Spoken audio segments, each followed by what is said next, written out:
పెళ్ళైనా పండగైనా వేడుక ఏదైనా పట్టు చీరల ప్రత్యేక వేదిక వారాహి సిల్క్స్. నమస్తే, నేను Keshav. Welcome to Suman TV. Polavaram project పనులు ఎప్పటి నుంచి ప్రారంభం కాబోతున్నాయి? ముఖ్యమంత్రి చంద్రబాబు నాయుడు పర్యటన తర్వాత తీసుకున్నటువంటి నిర్ణయాలేంటి? ప్రధానంగా పోలవరం ఎత్తు విషయంలో తీవ్రమైన వివాదం నెలకొని ఉంది. దీనికి పరిష్కారం దొరికిందా? ఈ అంశంపైన విశ్లేషణ చేసే ప్రయత్నం చేద్దాం. మనతో పాటు అనలిస్ట్ సుబ్రహ్మణ్యం గారు ఉన్నారు. సుబ్రహ్మణ్యం గారు, నమస్కారం. నమస్కారం సార్. పోలవరం ప్రాజెక్టు బహుళార్థక సాధక ప్రాజెక్టు, దేశవ్యాప్తంగా ఆసక్తి ఉన్నది. అలానే జాతీయ ప్రాజెక్టు కింద కేంద్రమే సపోర్ట్ చేస్తున్నటువంటి ప్రాజెక్టు. సరే, కారణాలు ఏవైనా కానీ 5 సంవత్సరాల జాప్యం అనేది ఈ 6 నెలల్లో చాలా విస్తృతమైన చర్చ జరిగింది. ఫైనల్గా చంద్రబాబు నాయుడు గారు పనులు ప్రారంభించేదానికి ఫైనల్ విజిట్ కింద చెప్పారు పోలవరంకి ఈరోజు వెళ్ళడం అనేది. సో ఆయన టూర్ వలన వచ్చిన కన్క్లూజన్ ఏంటి? పనులు ఎప్పటి నుంచి మొదలయ్యే అవకాశం ఉంది? ఇప్పుడు ఈరోజు ఇప్పుడు ఆయన ప్రభుత్వం వచ్చిన తర్వాత ఇది 3వసారి అక్కడికి పోలవరం వెళ్ళడం సార్. ఫస్ట్ వెళ్ళినారు, అక్కడ ఏమైనా డ్యామేజ్ ఏమైందని చూసినారు. తర్వాత దానికి ఒక ఇంటర్నేషనల్ సంబంధించి ఒక కమిటీని వేసినారు. వాళ్ళు స్టడీ చేసి వాళ్ళ రికమెండేషన్స్ ఇచ్చినారు. ఈ విధంగా ఒక 2 విజిట్లు అయినాయి. ఇప్పుడు 3rd విజిట్లో కొంత క్లారిటీ వచ్చింది సార్. ఇప్పుడు ఆయన చెప్పేది ఏంటి అంటే, ఆ దెబ్బతిన్న డయాఫ్రామ్ వాల్ ప్లేస్లో కొత్త డయాఫ్రామ్ వాల్ కట్టడానికి జనవరి 2వ తేదీ నుంచి పనులు స్టార్ట్ అవుతున్నాయని చెప్పేసి చెప్పడం జరిగింది. ఒక కన్క్లూజన్ ఏంటంటే 2026 అక్టోబర్కి అంతా ఎట్టి పరిస్థితుల్లో ఈ పోలవరం పూర్తి చేయాలా, ఆ విధంగా మేము ప్రణాళికలు రచించుకొని వెళ్తున్నామని చెప్పి చెప్పడం జరిగింది అనమాట.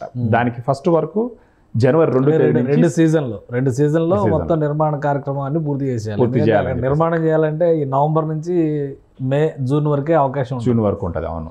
సో రెండు సీజన్లో కట్టేసేటువంటి ఛాన్స్ ఉంటుందా? అంటే ఇప్పుడు ఆయన మాట్లాడిన విధానం చూసినామంటే హోప్స్ ఖచ్చితంగా ఉన్నాయి సార్. ఫస్ట్ వర్క్ వచ్చేసి జనవరి 2న స్టార్ట్ అవుతుందని చెప్పేసి చెప్పినాడు. మొత్తం కన్క్లూజన్ ఇచ్చినాడు ఏ వర్క్ ఎప్పటికి పూర్తి అవ్వాలని చెప్పేసి. ఫర్దర్గా ఆయన చెప్పిన క్లారిటీ ఏంటంటే, ఇది నేను ఓవరాల్గా చెప్తున్నాను, దీన్ని ఇప్పుడు అధికారులకి హ్యాండ్ ఓవర్ చేసి దాంట్లో ఉన్న ప్రతి చిన్న పనికి ఎన్ని రోజులు టైం పెట్టుకుంటారు, అది సాధ్య అసాధ్యాలన్నీ అనలైజ్ చేసి దాన్ని ఒక రిపోర్ట్ నాకు ఇవ్వండి అని చెప్పి చెప్పడం జరిగింది. దాంతోపాటు ఈ రిపోర్టు సెంట్రల్ గవర్నమెంట్ కూడా పంపించి అక్కడున్న నిపుణులతో మాట్లాడి వాళ్ళు ఏదైనా సలహాలు ఇస్తే దాంట్లో మార్పులు చేర్పులు కూడా చేసేదానికి ప్రయత్నం మొదలుపెట్టినారు. యాక్చువల్గా ఆయన చెప్పింది ఏంటంటే, సార్ నేను పవర్లో ఉన్నప్పుడు ప్రతి సోమవారం వచ్చి ఒక ప్రజలకి ఒక ప్రోగ్రెస్ రిపోర్ట్ లాగా, ఒక రివ్యూ రిపోర్ట్ లాగా ఇచ్చేవాడిని. అప్పుడు ఆల్మోస్ట్ 72% పనులు పూర్తయినాయి. ఈ ప్రభుత్వం, గత ప్రభుత్వం వచ్చిన తర్వాత ఆయన చెప్పడం ఏంటంటే 3.8% పనులు మాత్రం పూర్తయినాయని చెప్పడం జరిగింది. 5 ఏళ్లలో 3.8% పనులు పూర్తయినాయి. అంటే వాళ్ళు చేయకుండా ఉండడం వల్ల వచ్చిన నష్టం గురించి కూడా మాట్లాడినాడు. అది ఎలా చెప్పినాడంటే, ఒకటి కాంట్రాక్టర్ను మార్చడం వల్ల, సకాలంలో పనులు చేయకపోవడం వల్ల ప్రాజెక్టు వ్యయం పెరిగింది. తర్వాత డ్యామేజ్ జరిగినందువల్ల వచ్చిన నష్టం, కాంట్రాక్టులు మార్చడం వల్ల వచ్చిన నష్టం, మొత్తం ఆయన ఇంచుమించు 10 నుంచి 15 వేల కోట్లు నష్టం జరిగింది అని చెప్పడం జరిగింది. దానితో పాటు ఆయన చెప్పింది ఏంటంటే, మేము గాన కంటిన్యూ అయి ఉండుంటే 2020-21 కంతా పూర్తి చేయాలనేసి టార్గెట్ పెట్టుకొని ఉన్నాము. అది గాన పూర్తి అయ్యుండునుంటే రాష్ట్రంలో ఎంతోమంది జనాలకి, అంటే ఎంతోమంది పొలాలకి నీళ్ళు ఇచ్చి దానివల్ల జరిగిన మేలు ఎంతో ఉండుంటుంది అని చెప్పేసి చెప్పడం జరిగిందనమాట. దాన్ని ఇంక మనం క్యాలిక్యులేట్ చేయలేము, అంత అన్ఇమాజినబుల్ లాస్ జరిగింది అని చెప్పి చెప్పడం ఆయన కొంచెం ఘాటుగానే స్పందించినాడు సార్.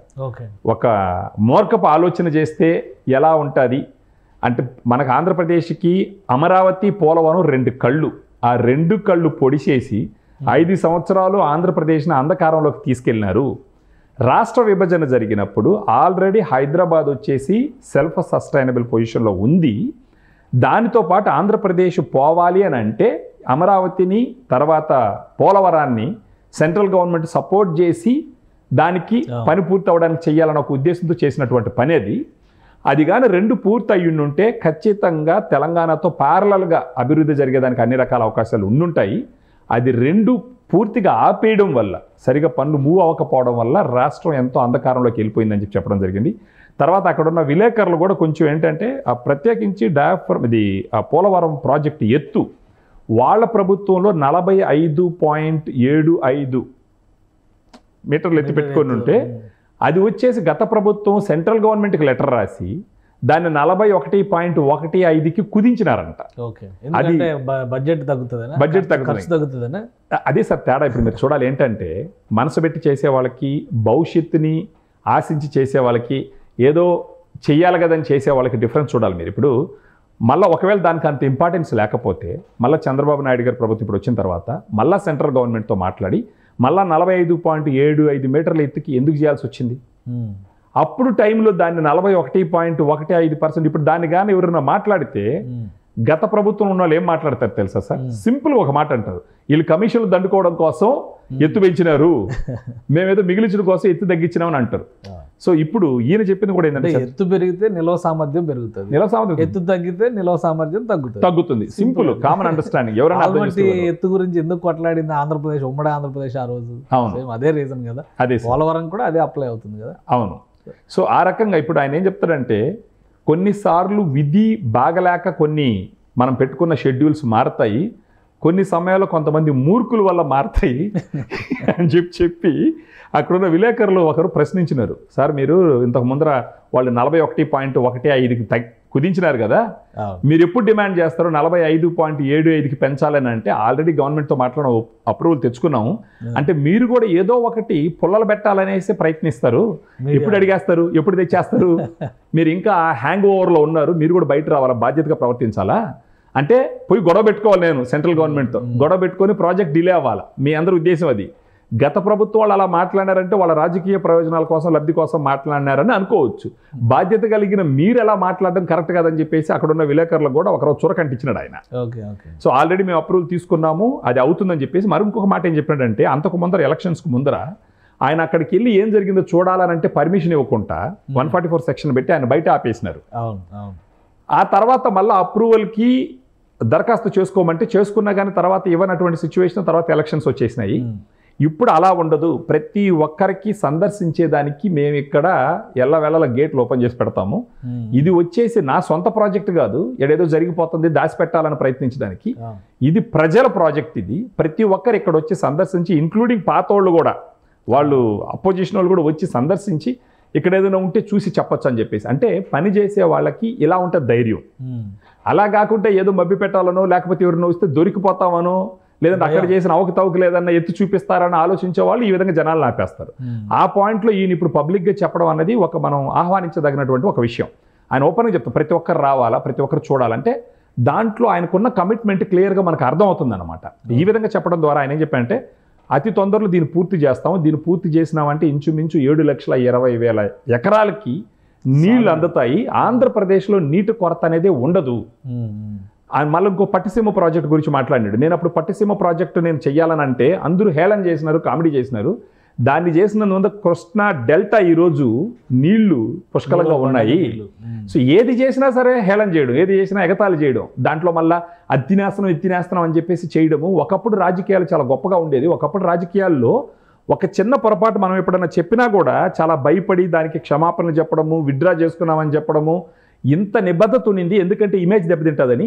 ఇప్పుడు ఏదంటే ఏమన్నా చెప్పేస్తారు, ఏమన్నా మాట్లాడేస్తారు, ఏమన్నా సోషల్ మీడియాలో రాసేస్తారు, ఒక నిబద్ధత లేకుండా పోయింది అని చెప్పేసి ఆయన ఆవేదన ఒక రవ్వ అక్కడ. సో అంటే జనవరి 2వ తారీఖు ముహూర్తాన్ని పనులు మొదలవుతున్నాయి సార్, పనులు మొదలవుతున్నాయి. 26 అక్టోబర్ ఆయన అన్నట్టుగానే. అంటే ఆయన చెప్పడం ఏంటంటే ఇప్పుడు ఆయన చెప్పిన పాయింట్ కూడా ఆయనకు కాంట్రాక్టర్స్కి చెప్పినారనుకోండి, సార్ ఈ పని నాకు ఎప్పుడు పూర్తి అవుతుందని అన్నారనుకోండి, వాళ్ళు ఒక 10 నెలల్లో పూర్తి అవుతుందని అంటే ఈయన వచ్చేసి నాకు 10 నెలలు టైం లేదు, నాకు 5 నెలల్లో పూర్తి చేయాలా. సో ఇలా టార్గెట్ తగ్గట్టుగా ఫండింగ్ కూడా అవసరం కదా, ఇప్పుడు నిధుల కొరత అనేది చాలా పెద్ద సమస్య. దానికి కూడా సమాధానం చెప్పినాడు సార్. ఆయన ఏమంటాడంటే సెంట్రల్ గవర్నమెంట్ డబ్బులు ఇవ్వమని అనట్లేదు, మనం ఖర్చు పెట్టి తీసుకుని చెప్తే వాళ్ళు ఇస్తారు, యూటిలైజేషన్ చూపించాలి. సో మనం ఇప్పుడు ఖర్చు పెట్టాలా, ఖర్చు పెట్టి వాళ్ళ దగ్గర పోతే ఖచ్చితంగా ఇస్తారు. వాళ్ళు ఎప్పుడూ చెప్తా ఉండరు అమరావతికి మనకు ఈ పోలవరానికి మేము కట్టుబడి ఉండామనేసి అని, ఇప్పుడు కూడా చెప్పినారు. అదేవిధంగా ఖర్చు పెట్టి ఎలాగైనా సరే డబ్బులు ఖర్చు పెట్టి పనులు పూర్తి చేసి వెళ్ళి వాళ్ళ దగ్గర రిలీజ్ చేసుకుంటాం. మళ్ళీ ఇంకొక రీజన్ కూడా చెప్పినారు. ఇంతకు ముందర గత ప్రభుత్వంలో ఇది సెంట్రల్ గవర్నమెంట్ చేయాల్సిన ప్రాజెక్ట్ కదా, ఈయన ఎందుకు తీసుకున్నాడు, ఈయన తీసుకొని దాన్ని ఒక డబ్బులు యంత్రంగా మార్చుకున్నాడని చెప్పేసి చేసిన విమర్శలకి ఆయన ఒక సమాధానం ఇచ్చినాడు. జనరల్గా సెంట్రల్ గవర్నమెంట్ ఆధీనంలో ఏదన్నా ఒక ప్రాజెక్టు ఉంటే 10 సంవత్సరాలు 20 సంవత్సరాలు టైం పడుతుంది. వాళ్ళకున్న ప్రయారిటీస్లో 20 సంవత్సరాలు అలా టైం పడుతుంది. మనం అలా వాళ్ళ చేతుల్లో వదిలేస్తే ఇది కూడా అన్ని సంవత్సరాలు టైం తీసుకుంటే మనకు అది కలిసి రాదనే ఉద్దేశంతో వాళ్ళని ఒప్పించి మన చేతుల్లో తీసుకొని మనం డబ్బులు ఖర్చు పెట్టి చేసి ఎత్తుకుపోయి చెప్తే త్వరితగతం దీన్ని పూర్తి చేయొచ్చని ఆ ఉద్దేశంతో మేము గత టైంలో మేము తీసుకున్నామా కానీ దాన్ని కూడా విమర్శించినారు వీళ్ళు అని చెప్పేసి చెప్పడం జరిగింది. సో ఒక్కటైతే అర్థమైంది సార్, ఈరోజు ఆయన విజిట్లో ఒక క్లారిటీ ఇచ్చినాడు జనాలకి. ఓకే, ఎప్పటి లోపల ఏ పనులు చేస్తున్నారు మొత్తం షెడ్యూల్ ఇచ్చినారు వాళ్ళు. దాన్ని ఫర్దర్గా అప్రూవల్ కోసం సెంట్రల్ గవర్నమెంట్కి పంపిస్తున్నారు. ఆడేదైనా నీతి ఆయోగ్తో వాళ్ళతో కలిసి మీటింగ్ ఏదో పెట్టి దాంట్లో ఏదైనా మార్పులు చేర్పులు వస్తే ఫైనల్గా క్లోజ్ చేసి దాన్ని ఫ్రీజ్ చేసి ఒక స్టాండర్డ్ ఆపరేటింగ్ ప్రొసీజర్గా పెట్టుకొని ఆ తర్వాత టైం లైన్స్ పెట్టుకొని వీళ్ళందరూ అక్కడున్న కాంట్రాక్టర్ల వెనకాల పడి ఆ టైం లైన్స్లో పనులు పూర్తి చేసేదానికి అవకాశం మెండుగా కనిపిస్తున్నాయి. ఇంకొకటి ఆయన అన్నటువంటి మరొక విషయం ఏంటంటే మేము ఇక్కడ ఓపెన్ పెడతాము, ప్రతి ఒక్కరు రావాలా, సందర్శించాలా, చూడాలని చెప్పడంలో అంటే ఇప్పుడు త్వరితగతిలో మేము పూర్తి చేస్తామని చెప్పడానికి ఇది ఒక పాయింటే కదా సార్. లేకపోతే మీరు ఎవరు రావద్దు, మీరు ఉన్నట్టు ఈవెన్ ఆయన అపోజిషన్ వాళ్ళు కూడా ఇన్వైట్ చేస్తున్నారు, మీరు కూడా రండి అంటున్నాడు. అంటే పని చేసే వాళ్ళ పరిస్థితి ఇలా ఉంటుంది. అలా కాకుండా ప్రతిని ఆపేసి చేయాలనుకునే ఉద్దేశం ఎలా ఉంటుందో మన జనాలకి అర్థం చేసుకోవాలి. రైట్, థ్యాంక్ యూ సుబ్రహ్మణ్యం గారు విశ్లేషణ అందించారు. ఇది పోలవరం ప్రాజెక్టు విషయంలో ఏపీ గవర్నమెంట్ ఫుల్ కమిట్మెంట్తో ఉంది. అలానే సీఎం చంద్రబాబు నాయుడు ఒక క్లారిటీ ఇచ్చారు. Road map of construction of Polavaram అనే దాని మీద ఆయన ఈసారి విజిట్లో స్పష్టత ఇచ్చారు. జనవరి 2వ తేదీన పనులు పునః ప్రారంభమవుతున్నాయి. డయాఫ్రమ్ వాళ్ళు కూడా కొత్తది కడుతున్నారు. ఎత్తు విషయంలో ఉన్నటువంటి అపోహలన్నింటినీ కూడా పటాపంచలు చేస్తూ పాత ఎత్తు ఎలా అయితే 45 మీటర్ల పైన ఎత్తుని డిసైడ్ చేశారో అదే ఎత్తులో కన్స్ట్రక్షన్ జరగబోతుంది.